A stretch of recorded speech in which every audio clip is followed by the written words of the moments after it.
नाशिकमध्ये एक धक्कादायक घटना घडली आहे। नाशिक जवळ उत्तर महाराष्ट्र केसरीची हत्या करण्यात आली आहे। भूषण लहामगे असं या उत्तर महाराष्ट्र केसरीचं नाव आहे। नाशिक मुंबई महामार्गावर करिश्मा ढाब्याजवळ भूषण लहामगेच्या हत्येचा थरार घडलाय। अज्ञात हल्लेखोरांनी गोळ्या झाडत त्याची हत्या केली आहे। या घटनेनं परिसरात खळबळ उडाली आहे। या प्रकरणी गुन्हा दाखल करण्यात आलाय।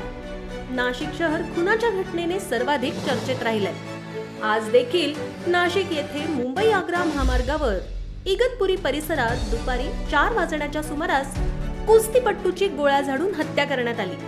मारेकरी दुचाकीवरून येऊन गोळ्या झाडून आणि एकाने कोयत्याने वार करून ही हत्या केल्याची घटना प्रत्यक्षदर्शनी झाल्याचं सांगितलंय। कुस्तीपट्टू भूषण लहामगेची हत्या करण्यात आल्याची माहिती समोर आली। अज्ञात मारेकरांनी बंदुकीने फायर करून नंतर धारदार शस्त्राने वार केला। यात भूषणचा जागीच मृत्यू झाला। रस्त्यातच भूषण हा रक्ताच्या थारोळ्यात पडल्यानंतर परिसरात एकच खळबळ उडाली होती।